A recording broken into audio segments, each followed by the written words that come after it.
LPD 1041. Signal 10 assistance. Inside the Squad, presented by the Lafayette Police Department. To serve and protect is not just a motto, it's our mission. Sending another unit. Step it up. Hello, and thank you for joining us as we celebrate 200 years of history, growth, and community here in Lafayette, Indiana. Whether you've called Lafayette home your entire life or you're just discovering our vibrant city, this podcast episode will explore Lafayette's rich history, reflect on where we've been, and envision what's ahead for Lafayette's next 200 years. So first off, Sean and I would like to introduce our very special guest this episode, Mayor Tony Roswarski. Hello. Hey, thanks for having me. Thanks for joining us. And my pleasure. So let's start off. Mayor, what does the Bicentennial mean to you? Well, I think, as you said in your introduction there, it's important for people to remember their past and understand their past to help chart the course for the future and what they want their community to be. And in this fast-paced world that we find ourselves living in, sometimes it's easy to forget the past, where you came from, the people that came before us that helped build the foundation that we continue to build upon for this community. So I think, it means reflecting on that past, learning from it, enjoying instilling that pride in the community, and then using those lessons on how we move forward. And especially for our young people, I think that can be really important. We want to build that sense of community, that sense of belonging, that sense of home. And I think the Bicentennial will help bring out a lot of that with some of the really special events that we have planned. Yeah, so kind of just running into that, we're going to kind of get into like the finding of the city of Lafayette. So 1825 was the year, right? Yes. And some of the questions we get a lot on like our social media is, what's Digby? Why is this called Digby? Or what's the relations with the French and all this going on here? So there's a lot of history here, all the way leading back from 1825, which not only includes the French, but kind of hit us a little bit on that, Mayor, if you can. Yeah, well, William Digby founded the community back in 1825, as you said. That was a period in our country when there was a lot of land available and people could get plats of land for different things. And the governments were trying to push growth of the United States and continue to push westward and those types of things. And he was able to acquire some of that ground. There's a lot of legends about him, being a riverboat gambler kind of, and, did he win it in a card game and different things like that. But obviously at the end of the day, he had a legal plat for the community. And back then, because of the way that trade moved through the country, people were looking at rivers, right? There was a lot of development along rivers and waterways for moving people and trade back and forth. And that's why you saw throughout the country, different places, communities developed along rivers. And that's what he was looking for when he chose that plot of land here. And it really did start out as a river town, and then the trade continued along with, even before that with Fort Ouiatenon and those things like that. Of course, the name Lafayette goes clear back to the Revolutionary War with General de Lafayette from France, the French that helped during the Revolutionary War. There's several communities throughout the United States that are named Lafayette, and he was here, and then he did a final tour back through the country in the 1800s, and so it was really very fitting, the name and along the river and how it all got started into what it's turned into today. Yeah, that was Marquis de Lafayette. Mm-hmm. Right. Yeah.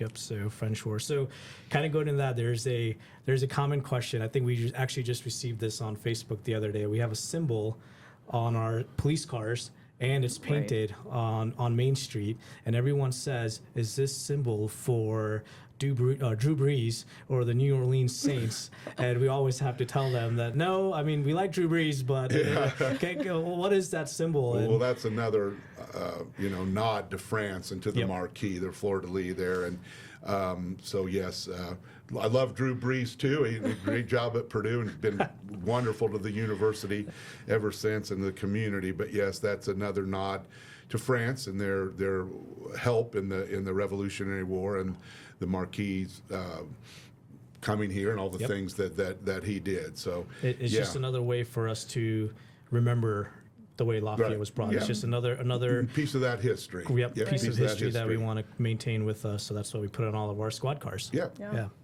You can find that memorabilia like everywhere in Lafayette. You can also find Digby.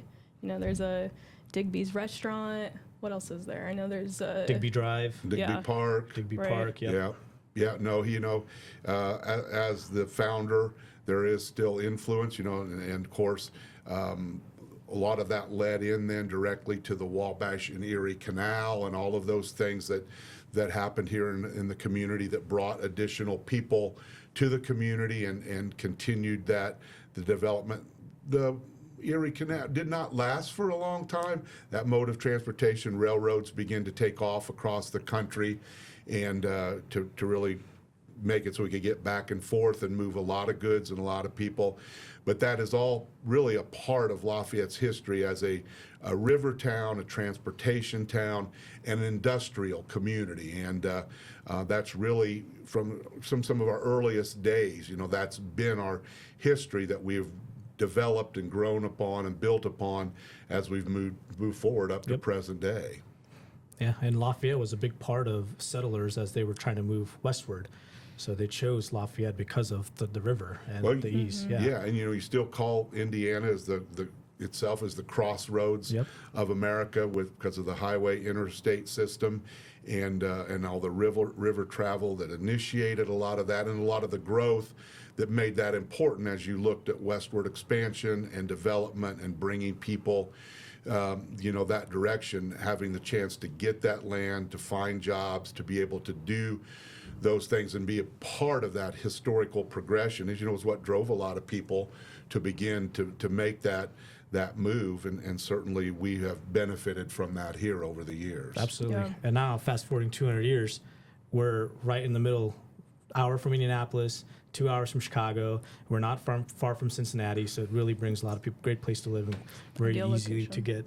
Yeah, great location. So let's talk about that growth a little bit. As Lafayette expanded with, the waterways, the railroad, it coined the phrase "Star City." As you can see behind you, the Bicentennial logo is a star. So let's talk about how it became known as the Star City.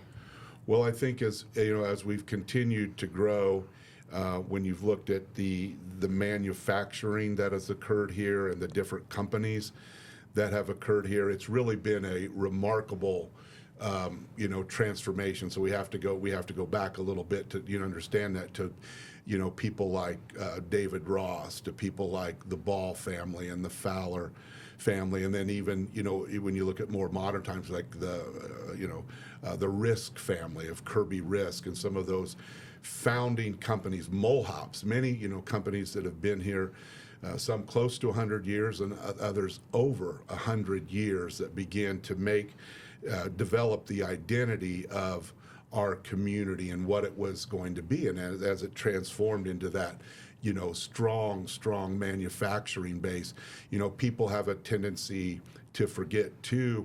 Alcoa now is called Arconic, but Alcoa played a tremendous part in World War II and our victory in World War II. And so there is a lot of history. And when you look at, like I said, with David Ross, it started out as Ross Gear and then it's TRW, now it's ZF, and we've had Ross Stone, and of course Fairfield was here for many years, and now it's Dana. And all of those things have led into that transformation of all of us into what you see today with a more modern, Subaru, Caterpillar, Wabash National, in the surrounding areas. You look at Evonik, you look at a Saab, a Rolls-Royce and stuff over at the Purdue Research Park and Purdue University. And, we really have become that place in Indiana and in the Midwest, of choice for advanced manufacturing here in the community, and what that means to us and what that brings to the community over the long term has just been remarkable. I mean, it's the reason that we have the ability to have the quality of life that we want to have here in the community because of that strong industrial base that we have. Yeah, absolutely. Yeah. And with all of this growth, there needed to be a police department. Let's talk about that for a little bit. Would you consider the early days of Lafayette a rough frontier town? I really would. If you read all of the kind of historical information, it said actually it was a very rough town, known for numerous fights and brawls. If you read the terminology that was used back then, it really was.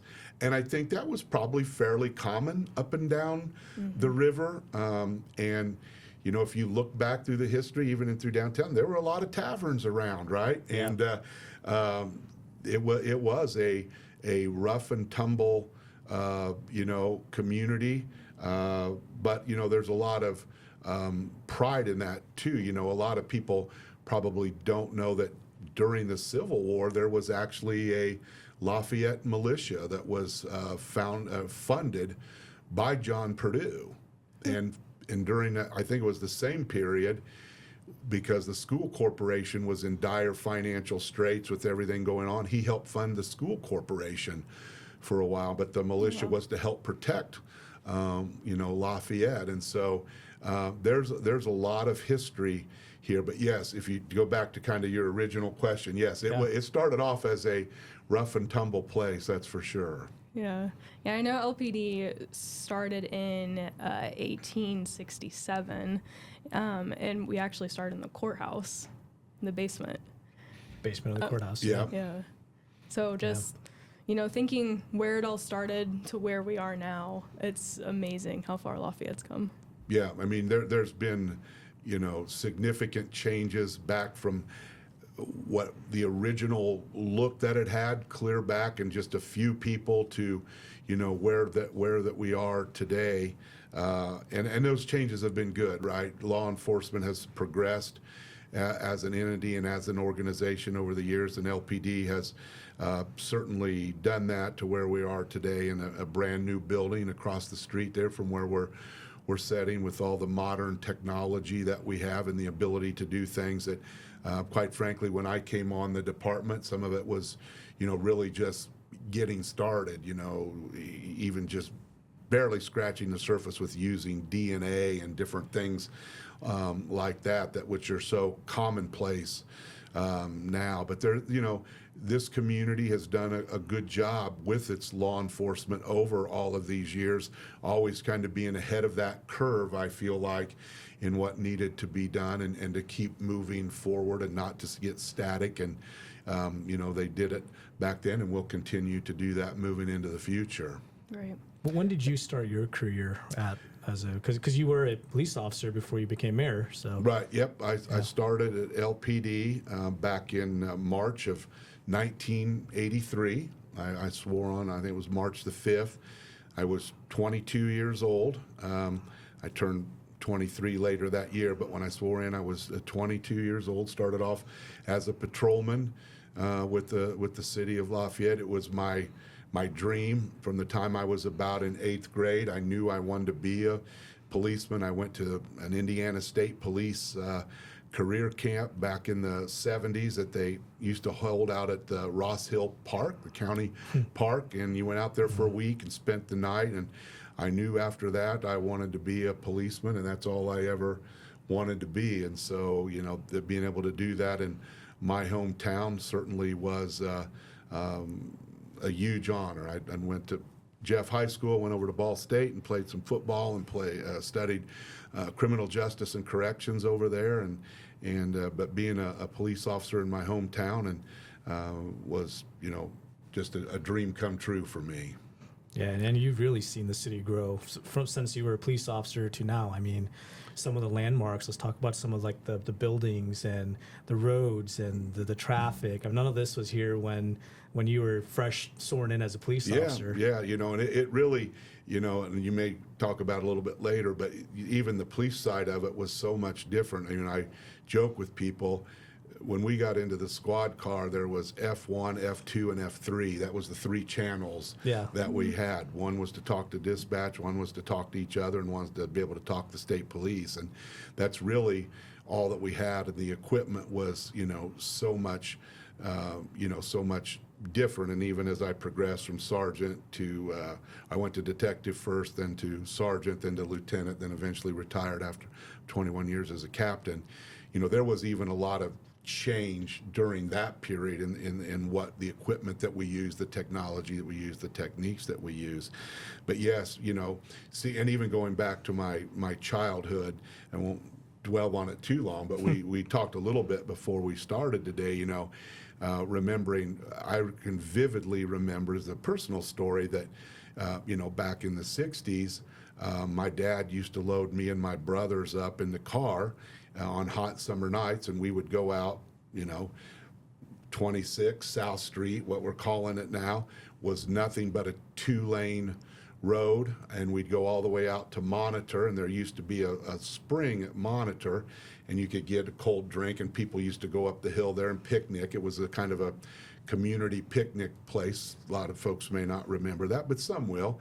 And Dad would take us out there because we couldn't sleep because it was too hot in the house, and he'd put water on us and give us a drink and then drive us back home with the hope that we would have fallen asleep by the time we got back home, and he'd carry us in the house. So when you look at the development, Veterans Memorial Parkway was a county gravel road. And it's really been a rebirth for downtown. When I was young, we came downtown to go to the movies. The YMCA that I used to go to was downtown, and Penny's was downtown, and Sears, and just right across the levee there, and all the other stores, Deckers and the Sportsman. And so we came downtown, and then downtown's kind of died off, and now downtown is, in the last 20 years, counting the new police building, the city's been involved with 10 new buildings going up downtown. And so we have seen, tremendous growth. And again, a lot of that has been driven by business and industry, right? The effects of having those companies, and they draw more people. It's kind of the proverbial chicken and the egg, right? You got to get people, but you got to get the jobs. You got to get the jobs, you got to get the people. And then, of course, with Purdue University and the impact that it's had on the community has been phenomenal. I mean, we all certainly owe, John Purdue a deep debt of gratitude because Purdue University, and then the subsequent Purdue Research Foundation and Discovery Park, and all of those things that it's meant, from the job opportunities, the company opportunities, educational opportunities, and then just cultural opportunities, literally bringing people from all over the world to this community certainly has enriched the community. And for us, with Subaru and our relationship with them, and Oda City being a sister city. Yep. I've been to Japan, I think, 4 times now. And, now the world really is global. Everybody from Caterpillar to GE to Nanshan to Wabash, and, all of them, just again and again, are all global, right? People are doing work around the world, and people from around the world have come to our community, and that certainly has enriched all of us in the fabric of our community. It's part of what makes us a great place to live and a strong community. Yeah, definitely has grown quite a bit since back in when you sworn in as an officer. Oh yeah. Like a lot. What was do you remember, by just top of your head, what was the size of Lafayette Police Department when you became a police officer? I would say it was either in the high 70s or low 80s. Yeah. So we're at 152 now. Yeah. So now the low 70s, high 80s is our entire patrol division. Yeah. Just one division. So it's almost doubled. Yeah. And plus we've added significantly more civilian employees. Yeah. than we had on on the police department back then with the number of dispatchers that we have, the number of people working in records, the people that are, working with the crime scene, investigators that are civilians now, and of course with Adam and Amanda and Nora kind of doing our working with folks with addiction issues, mental health issues, and other situations that occur, and even things like we're doing today. We didn't have community outreach folks back then. We didn't have marketing and communications back then. So the department overall is significant, not just in the sworn area, but in the civilian side too. It is, we have way more in totality doubled from when I was first hired on the police department. Right, and the growth is, it's to continue to provide good service to our community. Yeah, so it's needed. We're absolutely committed to public safety, keeping our citizens safe, and ensuring that our officers go home safely every night, to have the equipment, and for successful prosecutions through the technology and the cameras and the updates that we've been able to do with the crime scene investigators, the criminal analyst, the laboratory that we have over now, and the ability to keep evidence properly and to do those types of things, and the computer systems and the ARC and all of those things that, we really need to be. And I've said it, and the chief has said it, for cities our size, we don't know of anybody else in the country that has a building like that for a city our size. I mean, there's some larger departments that obviously have the same technology, or probably even more in some respects. But for a community our size, we are definitely on the cutting edge. And we really do that, like I said, for two basic reasons: to keep our citizens safe every day, and that the men and women of the Lafayette Police Department go home safe to their families every night. So. Absolutely. And I think it's fair to say, on behalf of the entire police department, we couldn't have done it without the support of all the leaders, including yourself, to make the importance of public safety. Well, I appreciate that. Thank you. Today we want to thank you for supporting us for what we have, because we wouldn't have our building if we didn't have that support. And we see that nationwide. Countries or cities and towns that don't have that kind of support, you can see the downfall of those cities. And that's why Lafayette is still such a great city, because everyone's on the same page. Our mission is to make sure we maintain our community and provide the service that everyone deserves. Well, thank you for those kind words. I appreciate that.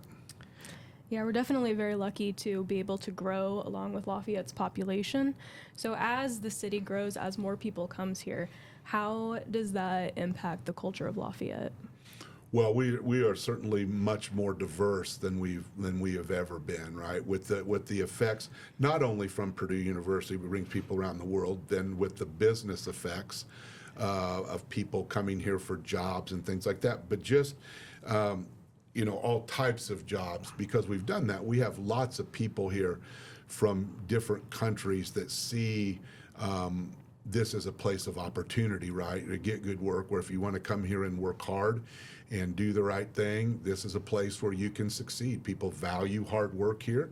They value people that are willing to do that, and I think people see that as a place that you can be accepted and that you can be valued, and you have a chance to build a life for yourself and build a dream for yourself. And this community's kind of always been that way, kind of a hard-working place, whether it's the outskirts with the rural farming community to the more industrial base inside the urban area. It's just always kind of been a place of good people that are willing to work hard, help others, try to do the right thing, and it's worked well for us. And so and that diversity brings different types of restaurants. It brings different types of cultural activities. It brings different types of experiences. And so I think that's a big piece of what makes us a strong community, and we want to continue to be able to do that by being warm and welcoming, and then also by helping our businesses expand and landing new businesses that create job opportunities, right? That people say, I can go there, it's a good job, I can work hard, and my family can have a good quality of life. Yeah, we definitely have all the opportunities here in the city of Lafayette, for sure. A little bit more on the history, not just jobs, but there's also a lot of fun things we do throughout the year that the city hosts. So like Mosey Down Main Street, what are some examples that we are constantly hosting every year? Yeah, I mean, there is a lot to do here. I think there's still more to do here than people think there is sometimes. Yeah. I still, every once in a while, there's nothing to do here, but there really is a lot of things. And when you look at the activities that are put, like, mosey down Main Street through the Friends of Downtown. We just talked about a little earlier. We had a wonderful Christmas parade, the Taste of Tippecanoe, Fort Weotnon, the Feast of the Hunter's Moon. And then if so you have all those types of festivals, lots of things that the Art Museum puts on, that TAF puts on, lots of formal activities. But then you look at even some of the ones that aren't quite as formal, with Aviators baseball games now, all the concerts that we're doing at Loeb Stadium. When you think about history and you think about downtown, you think about the Lafayette Theater and the Long Center and all the shows. We've really upped the number of shows that we're doing. And when you look at things like we have with our trails, and the zoo just did Reindeer Rendezvous this weekend too. We have Breakfast with Santa coming up here in the near future down at McAllister Center. There are lots of activities for people to engage in, and even through McAllister, we're doing those trips where we're taking senior citizens different places. We're really trying to hit all age groups, for people with small kids, singles, people, senior citizens, all people in all aspects of their life, trying to find things to do. And there's tons of stuff to do over at Purdue too, with the athletic events and convo shows and different lecture series and different things come like that. If you really, and we've tried and we'll keep trying to get it all in one spot, but if you look at all the different things, that from government to private institutions to not-for-profits, all the things that are doing, there's something here happening all the time. All the time. There really is. And you're right, I do hear that all the time. There's nothing to do in Lafayette. Yeah. Well, what I say to them is, look for it. It's out there. It's out there. Visit You just the gotta city's find it. website. It's all on the calendar. Yeah. Yeah, there really is. And, like I said, we've really tried to up what we're doing at the Long Center too, bringing a lot of different types of shows and a lot more shows that we're doing. So I encourage people to keep an eye out for that. We're looking forward to having a big Bicentennial concert up at Loeb Stadium.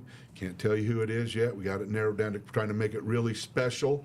So in May we'll be doing that. So yeah, keep an eye out that not only for this year, but just always going forward. There's a lot of things happening. Awesome. Look at that. We got a little insider hint from the mayor himself.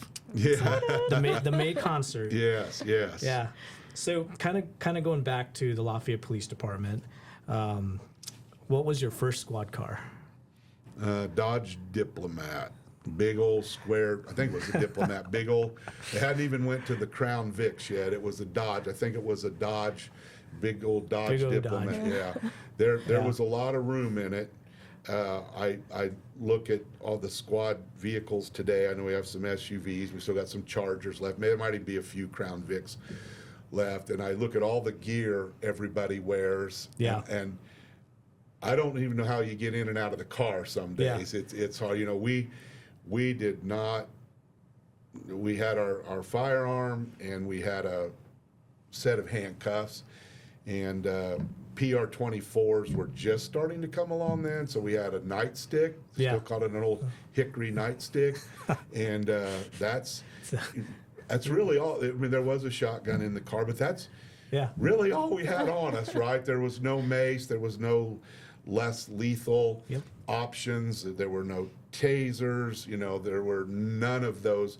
We had very old vests that were not great, and we shoved a metal plate down in them, and that was it. That was kind of it. So it was, significantly different. And I was on the SWAT team also for a while. And then I was the commander of the SWAT team once I became the captain. And of course, the gear for the SWAT team was certainly much different than the gear that we have now. So there's been a lot of transformations just in the daily equipment, just in the radios, just in what you could do with a portable radio now, and all the options that you have for that. We were still, when I came, we had a couple electric typewriters in the squad room, but we still had several manual typewriters that we were typing our reports on. So you tried to get in quickly if you could to try to get one of the electric, to get your reports get the electric Well, and our reports were much shorter back then than they are now. But yeah, so a lot of changes when it comes to equipment. And now today, I mean, anything that an officer needs is pretty much right there in his vehicle. Yes. Yeah. It really, the gear, it really the computer, is a rolling the report, office. everything. Yeah.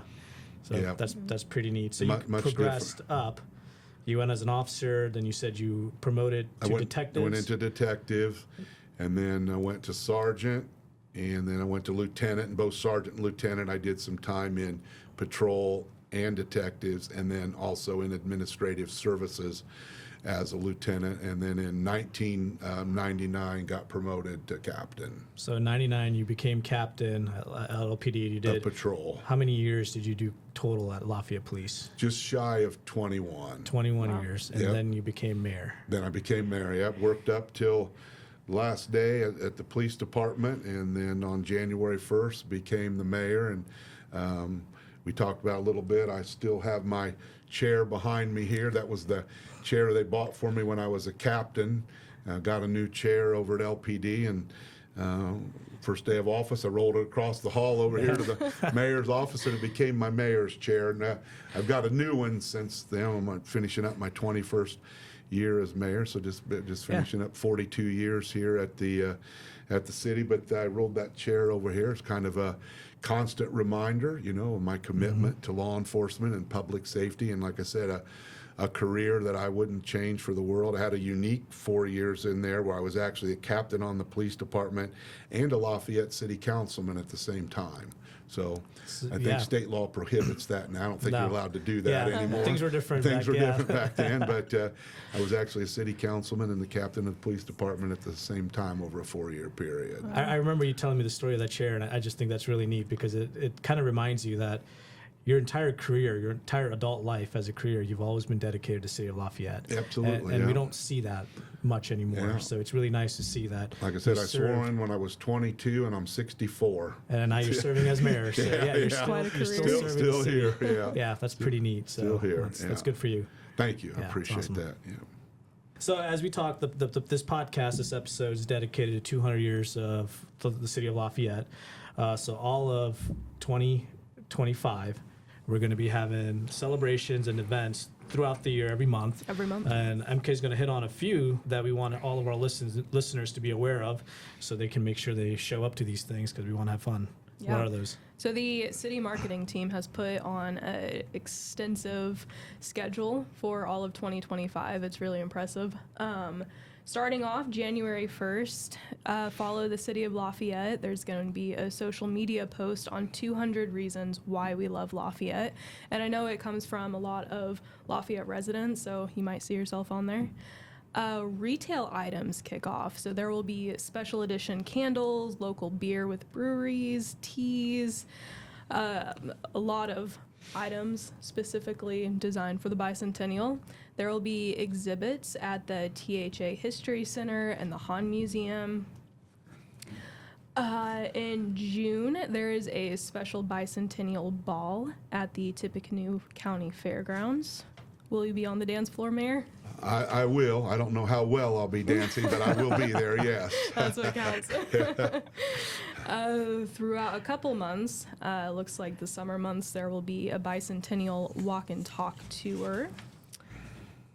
Let's see, a Bicentennial themed corn maze in October, and more historic tours. Yeah, and the So- teaser about the concert in May. And there's Yep, a big yep. concert in May. Yeah. So Yeah, so that Give only us some- hit some of the events. Yeah. Yeah, There's so there's- much going on. You can find out more at Lafayette200.com for the full calendar on that. Yeah, and I'd just like to say too, thank you to marketing and communications. It is a very extensive list, and there's a lot of things on there involving our schools and our young people. And so I just want to thank all of them. They have done a remarkable job putting a really cool slate of events together, different things for people to do for the Bicentennial year. Yeah. What are you most excited about? I think there's a couple things. I really am excited about the kids getting involved, the volunteer hours that they're going to be doing, and some of the other things to help them to learn. I want the part about why you love Lafayette, because we're going to take some of those things and put on the Bicentennial sculpture that will go up at 9th and South Street. It's very impressive, and it will be there for decades and decades to come for people to see. And it's big enough you can walk underneath it, and those things about what people love about Lafayette will be etched into that piece of art. Oh, wow. For as long as it lasts, which I said hopefully be another 100 years, right? Yeah. So it's a way to kind of be a lasting piece of Lafayette, and so really. And some neat opportunities. I hope everybody can find some way with all the things we're offering to participate at some level. Yeah, so getting the schools involved, the residents, it's the local business owners who are creating the candles and the beer and tea. What role has the community played in making the Bicentennial celebration possible? Well, it wouldn't be possible without them. Again, like I said, I want to thank the marketing folks, but without the businesses, the citizens, the schools, the Historical Association, and all the other people that are helping, the people that are writing the stories for the book, and without the community getting behind this, we would not be able to do it, right? It simply would not be possible. So we want to thank everybody that's done that, and if folks still have some ideas, it's getting close, but it's not too late to shoot some thoughts by us. But we just can't thank the community enough, and I'm not surprised. That's the kind of community that we live in. We're blessed to be here where people step up and want to take pride in their community and want to be involved, and so we really do appreciate it. Yeah, definitely. And like I said, to view the full list of events, go to Lafayette200.com. So we've discussed the last 200 years. Let's talk briefly about the next 200 years. Where do you see Lafayette going? What are the biggest priorities and projects coming up? Sure. I mean, I think, things will continue to change rapidly, right, with the creation of AI and some of the other things that will happen. The world will change very quickly, and so we want to be nimble to be able to do that, also to help our businesses, because they're global, what that means for global supply chains, what that means for potential growth, and how that can affect our community. And so, some of the things that we do, that we can control, because we can't control all of those global aspects, but, we're doing about $100 million worth of new infrastructure that we're putting in the ground right now that will open up an additional 4,000 acres for development. Wow. Going forward. We're also doing some additional well fields that we're going to be putting in. We're drilling in different places right now to make sure we're prepared with water for the future. We're obviously building some additional roads with Park East Boulevard and some others that we will see here in the near future on some widening projects. So we're doing those things. We're looking at our parks or recreation. I also serve as president of the Wabash River Enhancement Corporation. So we have about $40 million in grants right now that we're going to be building new trails, another bridge over the Wabash River, a hiking biking bridge, a place for people to put in canoes and kayaks along the river. So we're looking at quality of life, infrastructure, public safety, arts and entertainment, those types of things.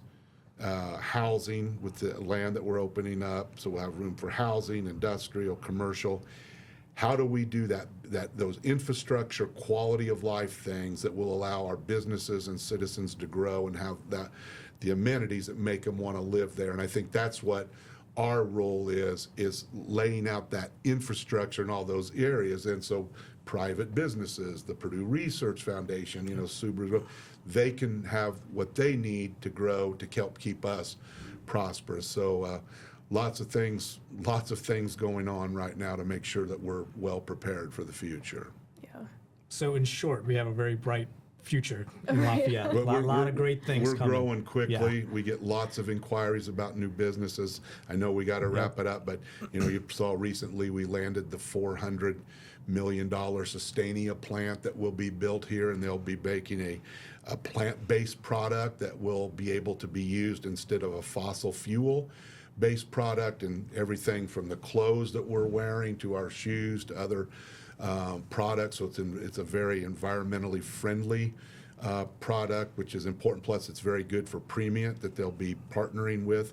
out there. So, you know, there is lots of potential growth and lots of things already on the book, people that have committed to come to the community. Yeah, that's awesome. Yeah. More jobs, more people. Yep. That's great. So, as usual, you can always follow us on social media, and you can also follow the City of Lafayette on social media for events coming up and pictures. You may find yourself on some of the pictures that we post. Yep.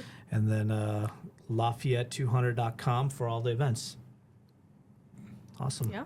Well, we want to thank All the right. mayor. Thank you, everybody. Appreciate it. It was a lot of fun. Thank you for joining us. It was Yeah, great. thank you. Thank you.